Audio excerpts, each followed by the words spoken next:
So hey, how are you doing? Welcome to this new channel. First thing here.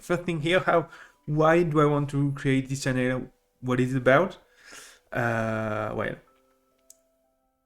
let me present myself. Let me talk about my, let's say my career, and you will get how and why I wanted to create a channel about stuff we should have learned in school, right? But we didn't have, and that could be pretty important.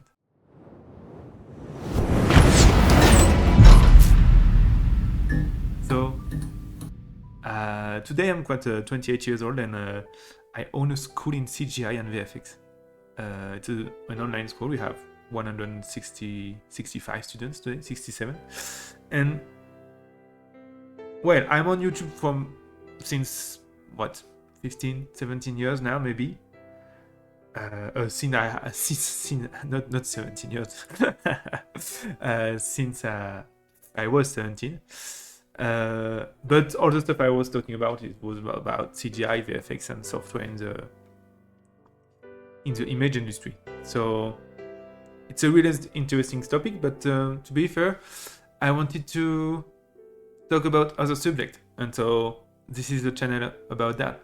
And there is a lot of stuff that I'm interested in, and I want to discuss with you. And so today the video is not live, but just because I couldn't validate my phone number and my YouTube channel. But the goal here is to make this live and to have conversation with you on society topics and stuff we don't learn at home, right? Like economics, money, entrepreneurship. Do stuff with your hands. Yeah. So it's pretty broad.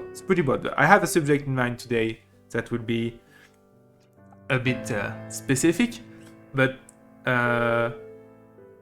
all the stuff on the channel, I don't know exactly where we are going. But it's okay. We're gonna figure it out, and I will use your comment and come back to align. All right. So this is really a chill and relaxed channel. It's not about algorithm, optimize stuff or whatever. It's more like a podcast channel, I think. But yeah, with maybe the online these live interactions that we can get, it could be really cool.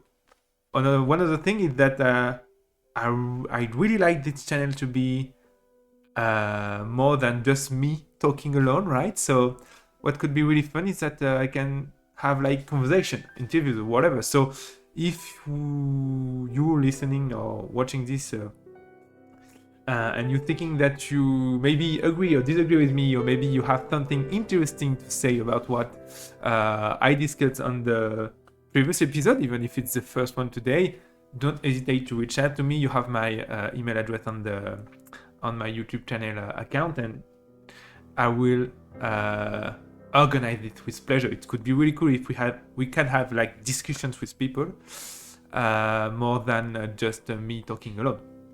So we'll see how it goes. So what I want to talk about today, well, there is a lot of subjects I have in mind, but I have one in mind that it's pretty, let's say, a little bit disturbing, because it's always make my mind thinking about it. It's the parallel around how money is used today in our society at the macro level, not at the micro individual level, and stories. And so maybe you don't get at all what the fuck I am talking about, but trust me, this is gonna make sense. So let's start from the beginning, right? When we were monkeys, right, like several million years ago, before we become Homo sapien, right? We didn't have the ability we have today that is quite, let's say, normal. It's to think about stuff. And what I mean about think about stuff, I mean that we didn't have the ability to imagine images and stories. And this is the case for all the animals on Earth, right? Like your cat, your dog, your whatever animals, they can't imagine stuff, they can't invent stories, right? And actually this is what happened, right? I think it's a Homo erectus or maybe another one. I hope I'm not making a mistake on the name here, but whatever. When we evolved in Homo sapiens, what caused the Homo sapiens to, let's say, take over the world? Because this is what happened. It's because Homo sapiens had the ability to actually imagine stories, right? So why is it important? Why? When you do imagine stories and when you do think about it like in images and concept, what you're going to be able to do at, let's say, a proxy of this is that you can now think about the past and the future. And before you were just about thinking about the present. So you can imagine how could be your life later. You have this real notion that appears, that is the notion of sacrifice, right? You can suffer today to have a better life tomorrow. And this is not a trivial concept at all, because when you think about it, the default behavior is to take all today, because it's not even that you don't care about tomorrow, it's that you don't even know that tomorrow arrives, right? So this is before the concept, the capabilities of imagination that we have. And so this capability make us the possibility to tell stories. So why is this so important, and what the fuck is the relation because stories and money? Well, because money is the main story around which the world is moving around. It's because we all understand this story, the story of money, that the world can just work, right? So I will try to explain that, and we'll see how it goes, right? So we have the ability to tell stories, and what we are starting to do is to only tell stories. So the first story is like how to build a house, let's say a house with branches and woods, how to kill an elephant or mammoth, how to eat, how to make a fire, whatever. The first story you can see, it's like the painting in the Grotte de Lascaux, for example. This is the first story that humans are trying to tell. And well, during all this period, right, we are gonna arrive at the moment where the humanity don't behave like nomad anymore. So they just don't move from one place to another, because our default behavior until this time was, okay, we have a place, we have resources on this place, we destroy all of it. What I mean by destroy, it's more like consume. And when we did consume it all, we just move, right? We just move place to place, right? Okay. So in French, it's called chasseur-cueilleur. I don't know what the name is in English, but whatever. What happened just after that is, okay, it's not like the people that think about it and say, oh, this is not really optimized to consume and just leave. But what happened is that people started to become more less movable. They wanted to, I don't know why, but they wanted to stay at the same place. And so what they're starting to do is not to consume all the stuff that they can on the same place and move. They are starting to use this place to produce stuff, right? And once again, without a story, you can't do that. You need a story that you can tell yourself and your tribe to explain what you want to do on this place, okay? How do you see the future? And so, all right, you're starting to do that, and what it means is like you starting to see field and people that can grow stuff, and it's pretty cool, right? So this is the beginning of agriculture. And one problem is starting to arrive here, because now, instead of having just people moving around and just consume whatever it is, whatever there is at that place, and if you have another tribe, yes, you have just a fight and people die, whatever. Now you have people that are producing stuff and staying in the same place. And so, well, the the problem of exchange is becoming more and more perceptible, right? For example, you are a guy that have chips. Okay, you have chips on your grass, and you are very happy with it, and you can have milk and whatever. But what you really need, it's chickens for whatever reason, right? So you go to your neighbor and you say, "Okay, man, do you have chickens?" And the man say, "Yes, I have chicken." You say, "Awesome, give me chicken, please." And he say, "Well, if you want chicken, I need something in return." And you say, "No problem, you can have one of my sheep."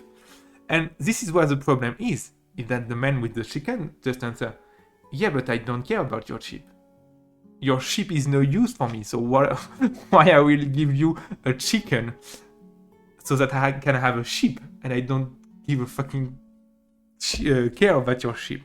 And so you see why this is a problem is that the only way you can trade something at the time is if the two parts want the stuff that the other part have. So how do you resolve this? Well, with the story that we've been talking about in the beginning, with money. So what's money exactly? Money is it is the story that one piece of something, it can be whatever you want, will be tradable to have other goods that have real value. So the piece that you use to make the trade in the real sense have no value, but it represents value from any goods you want. And so this is really great because it gives the ability to people to trade stuff with other people without needing something really specific from the other part, because everyone is believing the story that the piece of paper, or at the time it was like rocks, or little rocks, or little nails, not really nails, in France it's coquillage, but whatever, and you can just use this to go and trade with someone else. So let me explain. For example, let's take the example we just had before. All right, I have a sheep, I want a chicken, but the person that have a chicken don't care about a sheep. What I can say to her is, "Okay, look, man, I will give you 2 rocks for your chicken, all right? And with these 2 rocks, because everyone know what 2 rocks is, you can buy whatever you want. You can trade them for whatever you want at any people in our tribe." And so the man with the chicken say, "Oh, you know what?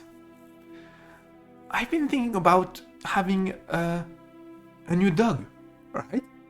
And so what's happened is, so the man with the sheep can give the rocks to the man with the chicken. He gave the chicken. The man with the chicken just have now 2 new rocks in his hand, and he can go to the man that have dogs and say, "Okay, man, I have 2 rocks. How can I have dogs for these 2 rocks?" And the man with the dog say, "Yeah, sure.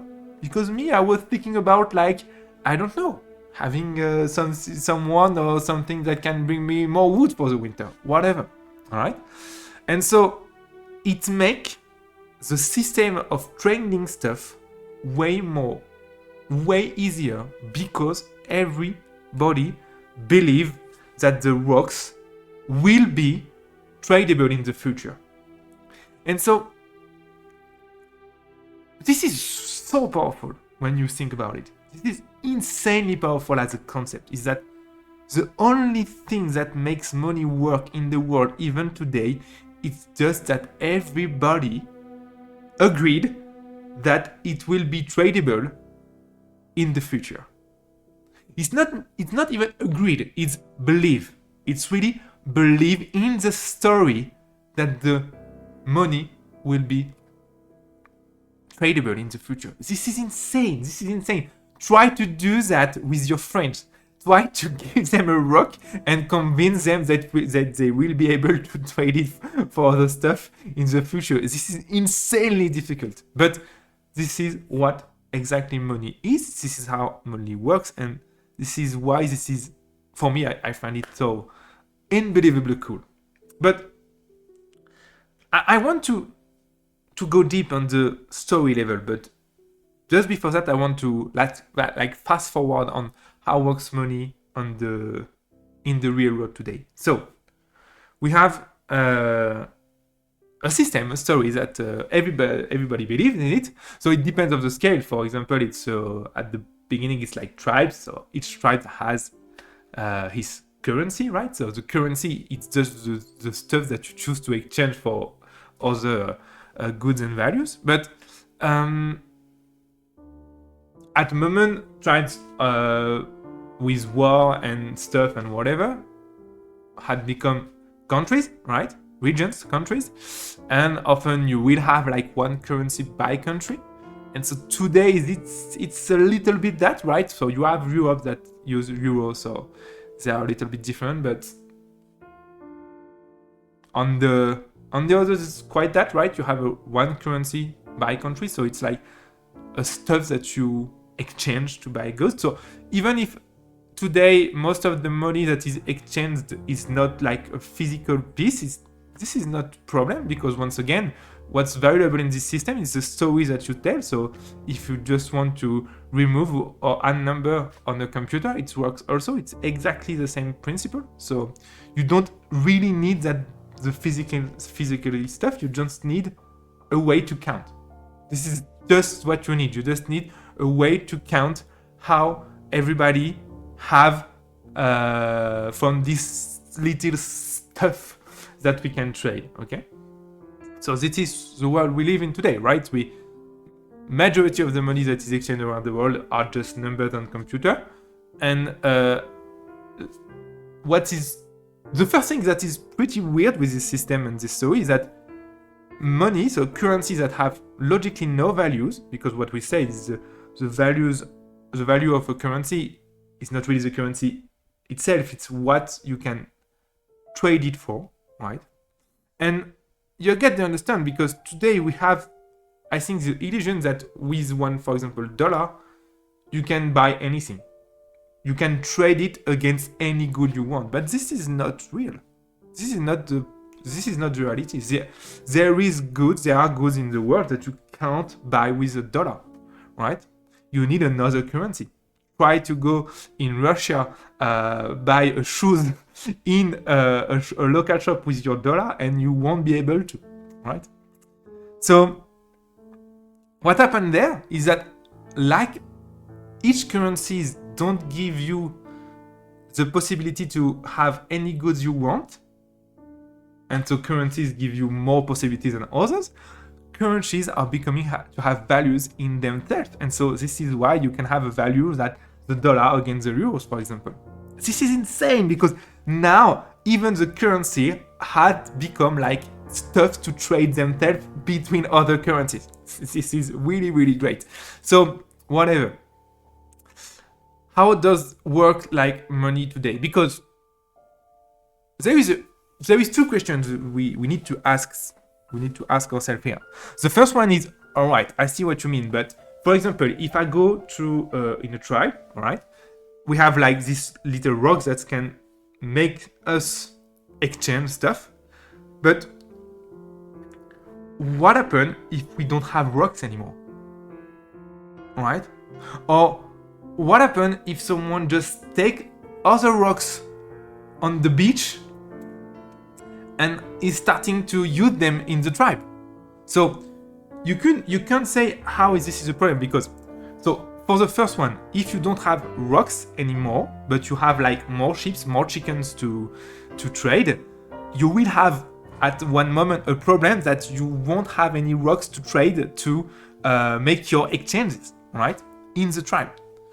So this is the first problem, and we're coming back to it just after. But the second one that I think it's a little bit easier to understand and way more of a problem is that, okay, what if someone is going to have rocks on the beach like 1 kilometer from there, and is starting to say that the rocks are the same that the people are using to exchange? Well, you can see that as a tribe, the first thing you do is, well, this man is pretty much cheating, right? He don't have anything, but he is able to take some goods and value from others. This is pretty weird, right? And so, of course, this is a situation that you don't want to be in, because if you do that, in the second system, you have, well, a distrust of your money. So here in the rocks. So because if you have sheep and you sell your sheep for some rocks, and with your rocks you can buy other thing, and you learn that you can just have rocks without selling your ships, well, you will do exactly the same, but even more, you won't sell your ships anymore for these rocks because you can just have them freely going on the beach, right? And so what you are going to create here is just the collapse of an economy, right? Or not really of an economy, it's just a collapse of the money itself, right? The system that you use to exchange goods don't work anymore because someone or some of the people are able to have the stuff that represent the exchange for free, and you can't decide who is who, right? Who had these works for real and who has just these works on the beach for free, all right? But this brings another problem. That finally is the first one, is that, okay, but how do you get the first rock, right? Because at one moment you need to give a rock to someone just to begin to trade, right? This is not an easy problem, because to which you give the rocks. And so, of course, in history, it didn't happen like that. It happened like way more organically and over time. So you can't say, okay, one time like a tribe say, all right, everybody have 1,000 rocks and you can do whatever with them. This is not how it happened. But whatever, this is a real problem that we are facing today. All right. So what do I mean by that? Well, the problem is that you don't have enough rocks to make your exchanges. It's called money creation. This is exactly what we do when we create money as a country, right? So, for example, you are the USA and you have a certain number of dollars that are in circulations in your country, right?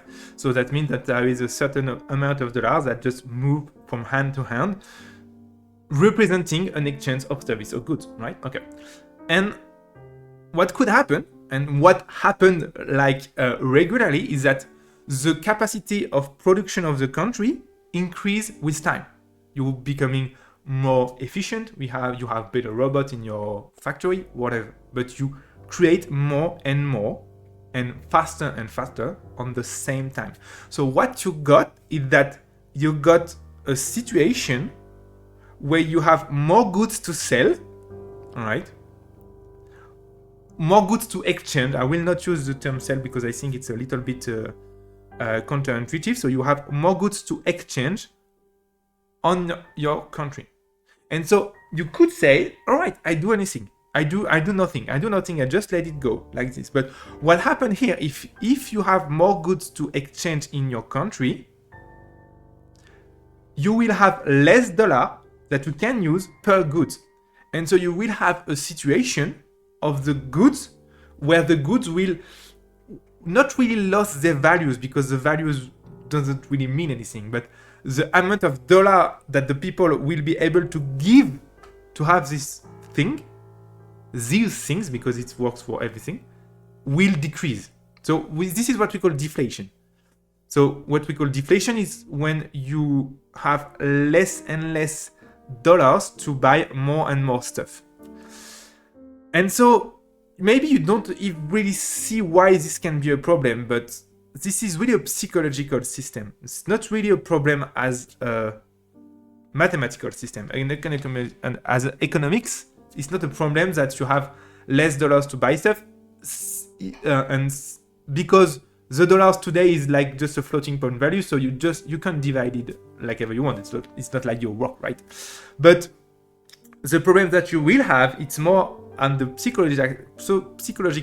psychological side, is that people year after year will earn less and less money, because the companies will sell stuff for less and less, because there is less and less dollars in there is no really less dollars in circulation. The number of circulations is the same, but there is more stuff to buy. So by ratio, you have less dollars per thing to buy. And once again, economically, this is not a problem, but psychologically, it is. If you have people that have less and less money month after month, you don't feel this sense of progression, right? It's more depressing.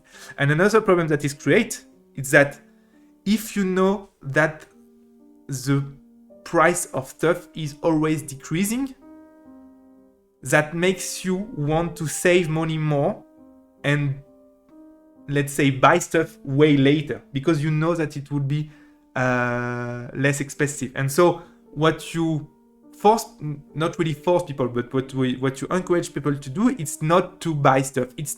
It's to refrain their exchange. And this is really bad, because if you have less exchanges in a country, in an economy, the production will go down, and so at the end you will have possibly an economy collapse, that nobody want to buy anything from everybody, because everybody think it's gonna be really cheap later. And so if nobody is doing trades, all the country is like freezing, right? No restaurants, you can't buy your stuff to eat, you can't do anything, right? Because of course, if you shop and everybody is waiting for your price to go down, whatever is going down, whatever is going to go is that, okay, you will just close the shop because you're sick of working for nothing, right? So this is what it called deflation. And this is what happened when a country or a tribe or whatever system of people are creating more and more stuff more efficiently and faster. And so what governments find to counterbalance that is, you guessed it, money creation. What you can do is you can put in the system more money to try to have that the value of the goods, the value of money per good stays the same or increase a little. And this is why we heard a lot of time that, for example, the goal of the Fed is to have, I don't know exactly, I think it's 2 or maybe 3% of inflation per year. So inflation is the reverse of deflation, is that inflation is that the same good tomorrow will cost a little bit more than yesterday. And so it tends to motivate people to buy faster and to save less. And this is actually not really good for the individual, but it's really great for the global economy. Because at macro scale, the economy, you want to increase the number of exchange you can do in a day or in a month or whatever. And the fact that people know that stuff will going to be more expensive later, it's a really, really good motivation to buy stuff now. And if you buy stuff now, you create an exchange, right? So creating money, right, counterbalance the problem of the deflation when you have a country that produce not at a linear speed, but at an exponential speed. But of course, once again, this is all the story, right? All the stuff I'm telling you, this is all the story. This only works because people believe that if they have $1 now, they can spend it later on quite the same amount of stuff, right? So you can have problem with inflation too, because I think for now I can appear a little bit biased on what I said, because I said, all right, so now you just need to create more money in your system and peace and love, right? But the problem is that you can have a really bad effect in reverse if you do this not greatly. For example, when you create money in your system, you need, before knowing how much you need to create, you need to answer the question, how do you create it? And what do I mean by that is, okay, how do I distribute the new money that I just made? right? And this is really weird because you can do this in practically anywhere you want, right? You could, if you want, doing it as the Netflix show. What the fuck is this name? The Korean one, where people are just shooting themselves in a game to earn like $1 million or $500,000, whatever. You could do that, right? And you had $1 million in the economy like that. Or you could, for example, add $1,000 on every account on everybody on your country, right? And you just had $1,000 times the number of people in the economy, right? You could do that. Or what you could do is, and this is what is in part, let's say, practice today, you could create loans. So let's explain how loans work and why this is a system that is practically used everywhere today, even if it's not the let's say the only one. So what we, let's say, starting to do is, okay, we need to create more money in the system, and a good way of, let's say, create money on the system is make someone accountable. And why do you want to have someone accountable for this money? Is that because, once again, the risk, and it's not once again, I didn't explain it, the risk of creating more money in the system is that if you create too much money, you will have an inflation that is so big that it will be a nightmare to use.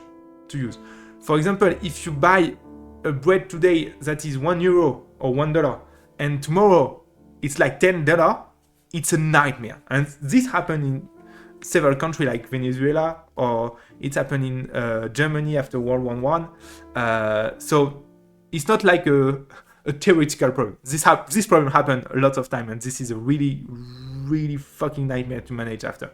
So what you can do to prevent that from happening is that you make someone accountable for the amount of money that you put in the economy. So what does this mean? It means that the person that you give money to need to reimburse it. And so once again, this is really weird because it's not like the government is like loaning any real money in real sense. It's just numbers that they create at the time they want to. But making the people accountable and making them force them to reimburse it. So when they reimburse it, the money is just destroyed. It just go out of the economy, right?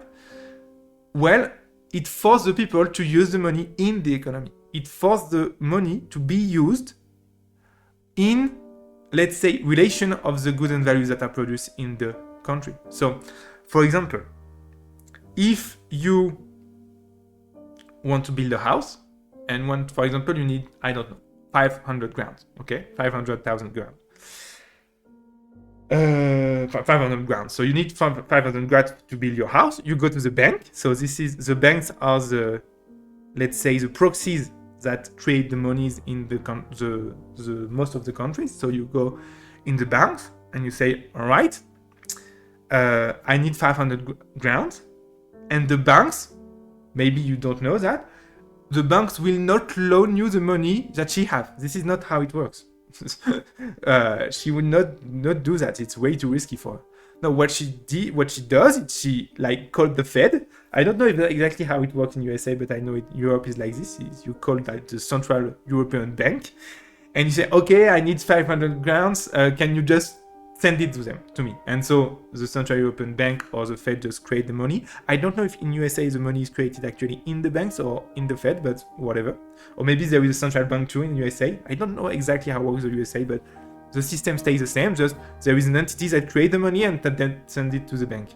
And when you have to the bank, they give you the 500K, right? But, and this is why it's becoming like a little bit cool, let's say cool. It comes with a condition, right? So first of all, you need to pay the bank, right? Because this money, 500K, mean nothing for the bank because it's just money created. So you need to pay the bank. So to pay the bank, you pay it with interest, right? So the interest, so you will not reimburse 500K, but maybe like 550, all right? And so this 50K more, it's just for the bank. So it's earning for the bank, all right? This is the first one. And the second one is that you will need to reimburse all of these 500Ks, even if this money doesn't mean anything, all right? But doing that, you prevent inflation because you destroy money of the system, right? And that is really cool is that, of course, when you go to the bank, you don't have like a yes on every loan you want. The bank check whatever you want to buy, right? And this is, once again, not something that is trivial because the bank want to check if what you want to buy with this money will actually buying real stuff at their what I want to do here, it's, I would say, real value, even if it means nothing because the value is never real, it's just a perception of different people. But let's say at a value that is more common to the most people, all right? If you do that, you have your 500K, you are really happy, and you buy your house, and so these 500K goes straight into the economies, to the people that will build your house, your furniture, whatever. And so this is really great because with this type of system, you can pay people that works with money that didn't exist before, all right? So you pay a little bit in advance for future production. And so this is a great way actually to make the economy work faster and make your production work faster. If, of course, the ratio between the amount of money in your country and the amount of goods that are created is increasing like in parallel. If you have like a big divergence between the two of them, for example, if you have a lot of money but not a lot of goods, you are in hyperinflation, and this is really catastrophic because you will just need to like pay your fucking bread at I don't know, $10,000, right? And the next day it would be 20,000. So it's insanely hard to manage. The other way around, it's you have deflation, so the goods keep augmenting, but you don't like make any loans anymore, so you don't put money in the economy, and so all the value of the per goods is starting to decrease, right? Each good will cost less tomorrow, and so it pushes people to wait to buy stuff, and so in the same, not really the same way as before, but the economy will slow down, and at the more catastrophic level, just nobody just is buying stuff, all right? So one stuff we need to understand here is that right now, and if you have something for me here, I'm really listening I will read the comment. Sorry, I don't have any example in my head of a deflation in history. So I don't know actually what has happened, right? I have several examples of hyperinflation that was catastrophic for the countries, but I don't have example of deflation. And so I know that is a little weird because I know some people, economic people, that think deflation can actually be good. So here, for me, when I think about it, I don't see any way where it could be good. For me, if you have a system that makes people just save their money and never trade stuff, I don't see how it can be good. But I do know that some economics things other way. So if you have example of in history deflation happen and the consequences, I will be really interested to read about them. And if you think I'm wrong about the deflation, I would be really interesting to talk to you. And maybe why not do an interview on the channel? It could be really great. All right, so don't be shy and don't hesitate to give me to send me an email or even just make a comment on the channel, and I will contact you. Okay. So this is a little bit what I wanted to talk about today, and I don't know. I find this so insanely cool that just with our system of stories that we got because we just evolved, right? Like several thousands of million years before, we have been able to create a system that is so complicated and so necessary that is money. Just imagine a world today where you don't have money. You remove the money system. How do you trade goods? This is insanely hard. This is insanely hard because you need to find someone that needs the stuff that you have and that you need the stuff that he have. This is not an easy task, right? So, yeah, I find this really, really increasingly interesting. But this is really a theoretical approach that is interesting, and to see how at the macro level the economics and the money system works is interesting. But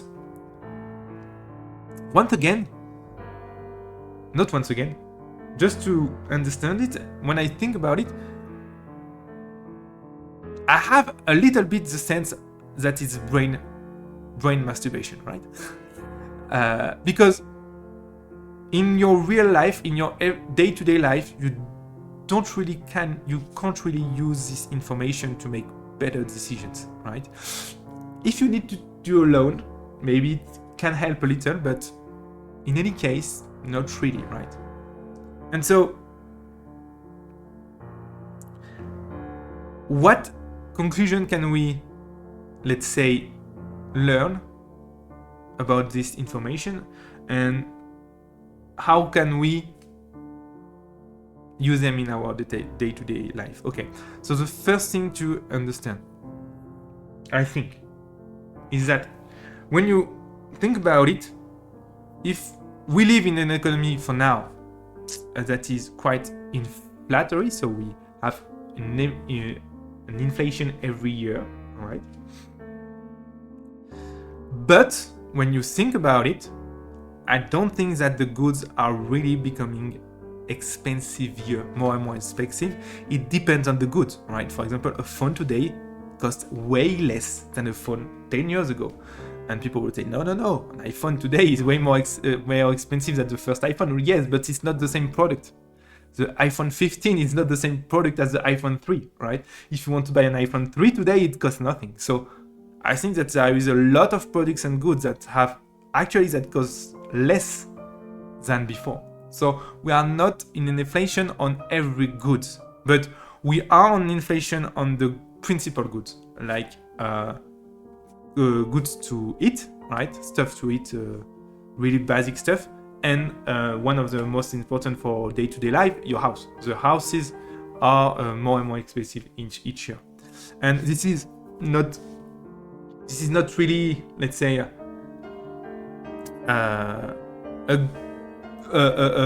luck, right? It's normal because the house are often what the loans pay. So this makes sense, right? That being said, what you can do today as, let's say, an individual to make your financial situation better. Because at the end, this is what it is about, right? You have a macro, you understand now the macro level of economics and how the money is created and used, but what can you do now in your day-to-day life to let's say give you more exchange possibilities? And what it means is like give you more money. So when you understand that, there is a first thing that is really, really, let's say, simple to understand when you understand the macro level, is that when you understand the macro level, you understand that, okay, if you want to have money, you need to have something to exchange. This is really simple to understand because we thought that all of the money is doing is to exchange stuff. So if you want to have a lot of money, you need to have stuff to exchange. It's really simple stuff here. I don't think it's really simple to acquire this stuff to exchange, but to understand is simple. You need to have stuff or work to exchange to have money. This is way, way, way simpler than everything we explained today. Just you need to have stuff to exchange to have money. Because the amount of money of your bank account represents actually the quantity of the stuff that you exchanged in the past. or maybe that you gave in the past. And so it represents that your strength of exchange in the future. And so what you can understand is that, okay, so the more money you have, right, the more opportunity to exchange you have, right? And so exchange more, give more. If you want more money, you need to give more in exchange, of course, of money. So this is the first thing to understand, is that, okay, if you want to have more weight in the economy, because this is really that when you have more money, you have more weight in the economy, you have more possibilities, more opportunities. From what we just said before, you just need to have more stuff to give in exchange of money. You need to have more sheep, more chicken, more whatever, right?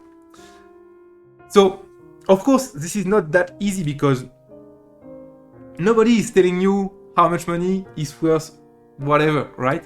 And so this is called the theory of the free market. Maybe we will talk about it in the next video, because this is really interesting too. How do you decide how much money worth any good? It's really interesting topics, but this is not for today. But in any case, at the more basic level, you need stuff to give.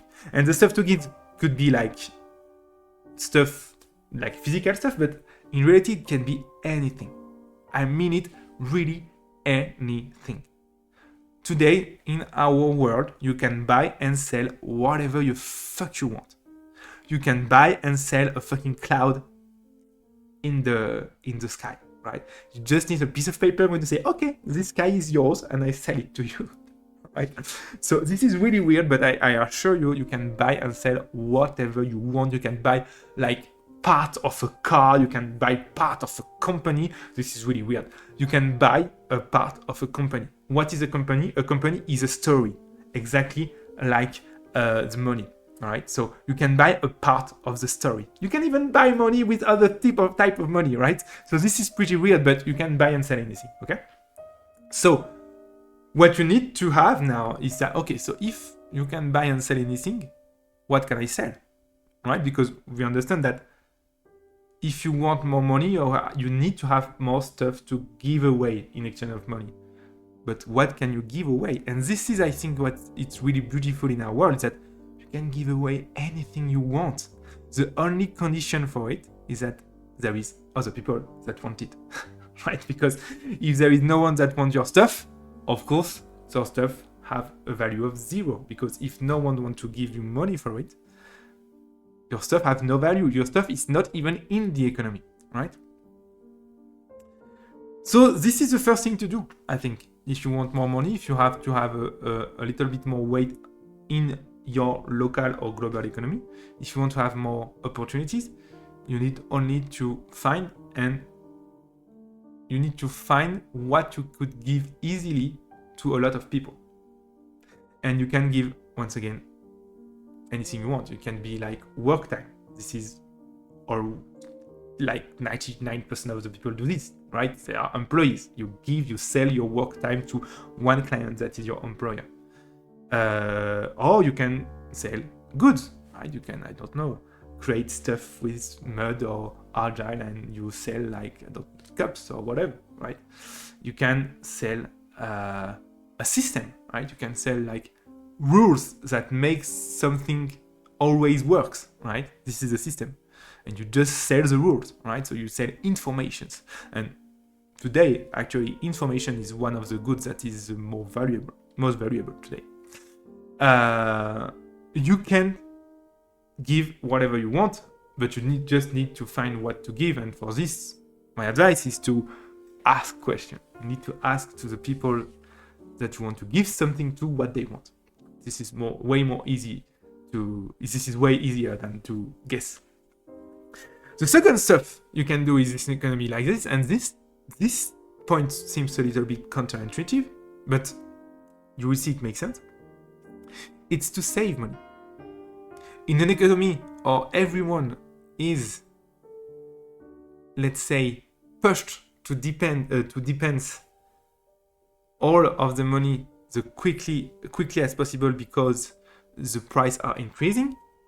If you save your money, you accumulate exchange strength. And I know that is counterintuitive because you could say, yeah, but no, because my money will worth less later. And you're right. If we stay in an inflation mode, and it's, well, I think we will stay in an inflation mode like in at least the 10 to 20 more years. Well, yes, you're right. Your money in your bank account will worth less than before, but what you don't get is that you forget the accumulative part of the money. Is that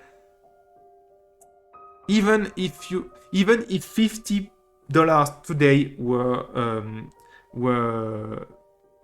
way more today than $50 in 10 years, well, but in 10 years we won't have $50 if you save every day or every month. You will have, like, for example, 10 grand. And even if 10 grand worth maybe 8 grand of today, well, 8 grand is like way more than 50, right? So I think people, when they say that, are really confusing 2 points. Is this, yes, there is inflation, and yes, your money is losing its value over time. Yes, you're right. But the accumulative part of the money you are saving is way faster than the path of decrease of its value, right? And you have systems that you can use to simply do not feel the inflation part, to even earn more money, and it's called investment, right? Because what you can do, it's with your money buy something that which the value will not decrease over time. And like we said, this is most of the thing. Most of the thing today, it's why we are in an inflation system. Most of the thing today have a value that increase over time, not decrease. And you could say, no, when I buy a car, the value of my car decrease in 2 years. Yes, because it's car is shit. Car, it's not a debt, right? It's a debt. It's not an asset. We'll be able to talk about this, like, maybe in another video. But cars are not the most goods in the world, right? Buildings are goods in the world that stay and take values. Companies are goods in the world that takes values over time, right?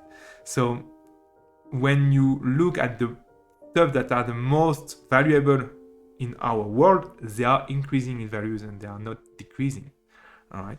And the stuff that decrease is like our phone, most of your everyday today stuff that, when you think about it, are not really valuable, right? People will save money and put their 20, 30 life work to buy a house. Who will put 30 years of life work to buy a fucking phone or a car? No one, all right?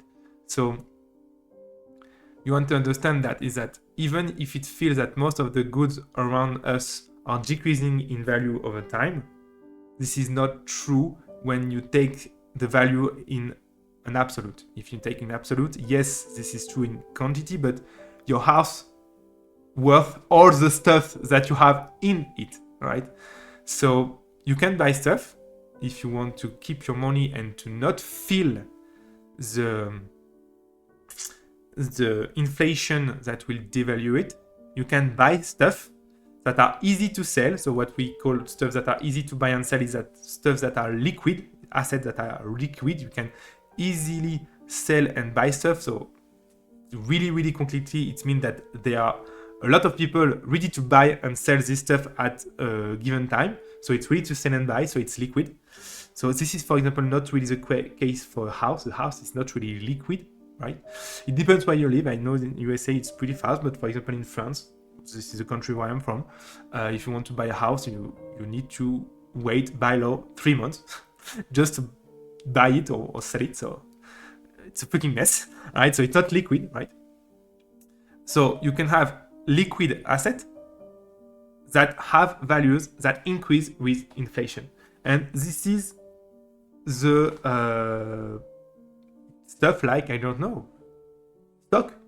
Company stock are like that. Depends on the company, but company stock are like that. And once again, you need to understand that inflation is an average of all the stuff that people can buy. So you can't say, okay, I will buy a stock and so it will increase like the inflation. You don't know that. You don't know that because it's one stock. One stock will not forcibly copy the behavior of the average of all the stuff you can buy in a country in 1 year. This is not how it works. One stock, the value of one stock is determined by only one thing: the offer and demand. How are people eager to buy it and how are people eager to sell it? That's it. That's it. If you have more sellers, the price will decrease. If you have more buyers, the price will increase. That's it. All right? So you can't buy just one stock and say, okay, I'm cool, my money will... No, it doesn't work like this. But you need to understand that if you have money in the bank accounts, the system is quite the same, right? If you have money in the bank accounts, the money will decrease via the inflation. But the inflation, like I said, means nothing. You don't know how each of your day-to-day product will increase or decrease. You don't know. It's like a stock, all right? So it's not like you even have a choice. You don't have a choice.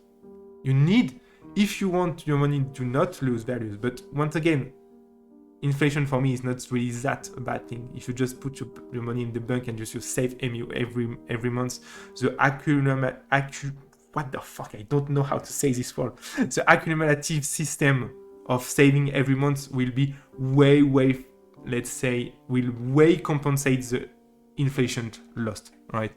So I think it's at the beginning, it's a full debate. And it's more real if you don't have a lot of money. For example, if you have like, I don't know, 5 grand, 2 grand, this is not a problem you have. The problem you have is not that your 2 grand will worth less in 10 years. The problem you have is how you can put more in your bank than 2 grand. But of course, if you have 100 grand, 1 million, whatever, of course it's becoming way more of a problem, and the loss of the inflation is way, let's say, way heavier. But what you can do is you can use what we call indexes. And I didn't say it, but this is not advice for investment, right? Don't sue me, okay? You do your choice whatever you want, right? Like ever you want, right? I didn't tell you to do anything. I'm just trying to explain how this stuff works. So what people have created to, let's say, counter this problem that you can't really know what stock to buy to counter the inflation is that you can say, oh, but maybe we can make what we call an index that will represent the values of several companies in one, let's say, stuff to buy, right? And this is called an ETF, right? An ETF is exactly that. It's or for example, the Nasdaq. The Nasdaq is an index of the, I think 40. I don't know if it's 40 or 50. No, it's S&P 500 for the 500 most valued companies in the USA, public companies. But whatever, this is not the point, is that you can use this as a proxy for the inflation. So for example, if you buy, once again, it's not an advice, you do whatever you want. Don't compare me like a dumb asshole, all right? But if you buy a part of the Nasdaq, right? The Nasdaq valuation should follow how is valued the production of goods from the, I don't know exactly how many companies in the USA, but this is not really that important because these companies are so big that it can average, let's say, the inflation. And so you will quite follow the inflation in your investment, and so your money in the Nasdaq, and that is called the Nasdaq on whatever index you use, is that it's pretty liquid, right? You can sell it and buy it whatever you want, whenever you want. So you could use that. Is really you are scared of your money losing values in your bank account. But no. Once again, If you don't have a lot of money, I don't think that is the stuff that is the most important for you right now. What is most important right now as an individual is that you need to find a way to get more money, so to have more stuff to give away.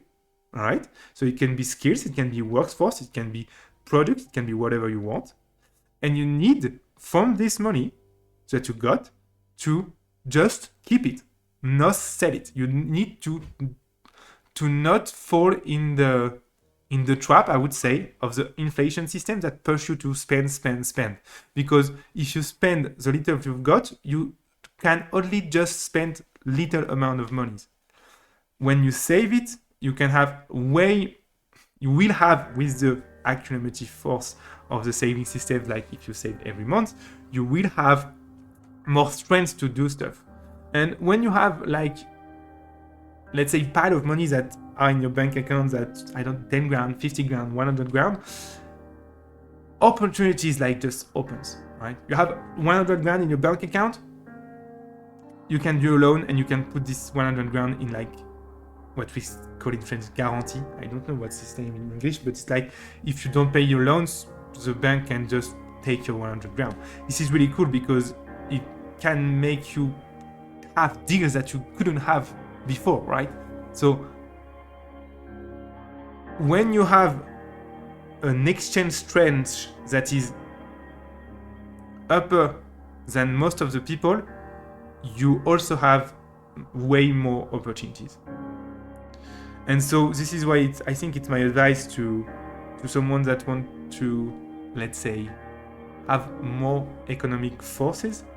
You need to save. At the beginning, you need to save. If you have 1 million, this is not your problem. When you have 1 million, you don't need to save, you need to invest. But if you have 2 grand in the bank, if you have 0 in the bank, that you live like month to month, you need to save. This is the beginning of the rest for the opportunities you can get. You need to save money.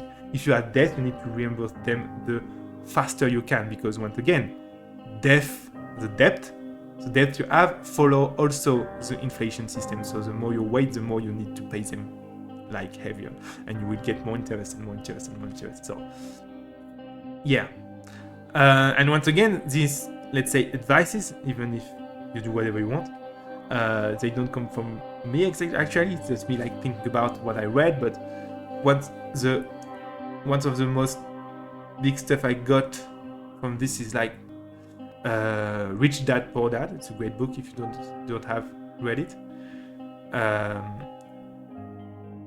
It speaks a lot about what's an asset and what's a debt. Don't know if I say it correctly. So if you want to push it and, let's say, go in depth of the concept, you can read this book. But every book that I read about money says the same thing. It's that at the beginning you just save.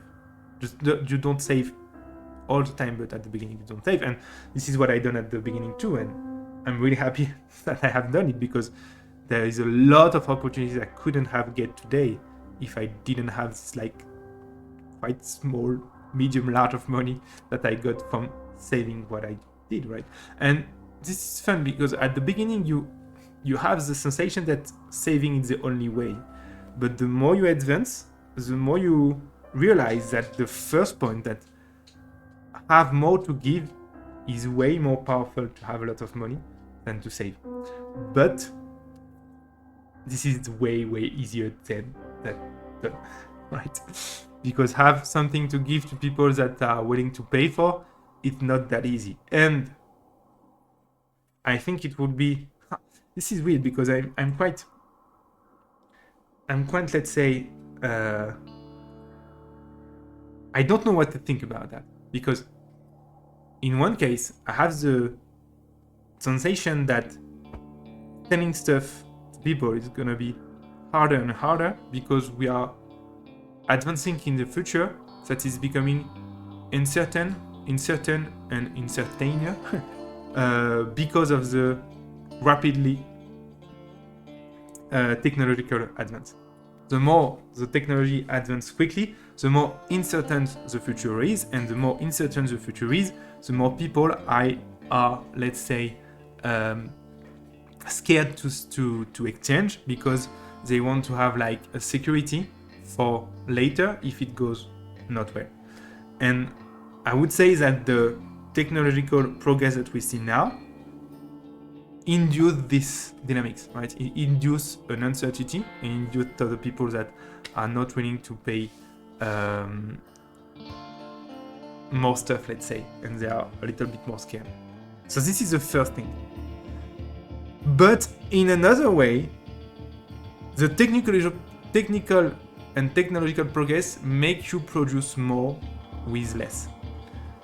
And so it makes you have more goods in production, and so have more comfort, and so more certainty, and so drive more sales and more money creation in the economy. So I don't know if you have an idea about that in the comments. I'm really curious what you think about this, because I'm a little bit like 50-50, right? I know that uncertainty is bad, but I know also that technological change and breakthrough often brings with them an easier way to produce goods, and so more wealth in the world in general. I don't think that this wealth is like had a equal repartition. This is not what I said, of course, and we'll talk about it in another video, because I have a lot of to say about that. But in any case, even if that's not the case, the conclusion of technological breakthrough until today is quite positive each time. So I don't know if the technological progress that we are going through now will be the same. I feel it will be the same, but I don't know. The AI have so much possibility to change the world that we know it. I don't know. This brings a lot of uncertainties, and yeah, I think I will end it with this note, right? If you have comments and ideas on it, and if you want to speak with me about it, man, it would be with great pleasure. It would be really great. So yeah, this is it. This is the first video of the channel. So you see, this is more like a podcast, let's say, format. I think I will put this on the podcast platform too, like Spotify and Apple Podcasts or whatever. I think I will do that too. So if you prefer the sound and to listen to whatever I'm saying, well, do this.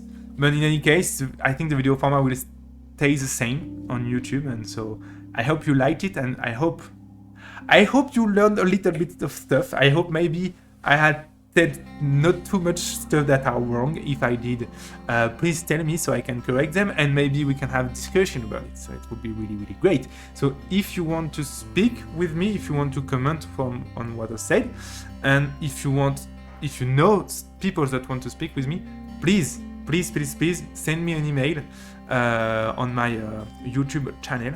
Subscribe to the channel if you like it. Send me an email and just give me your name, and what we're gonna do is we just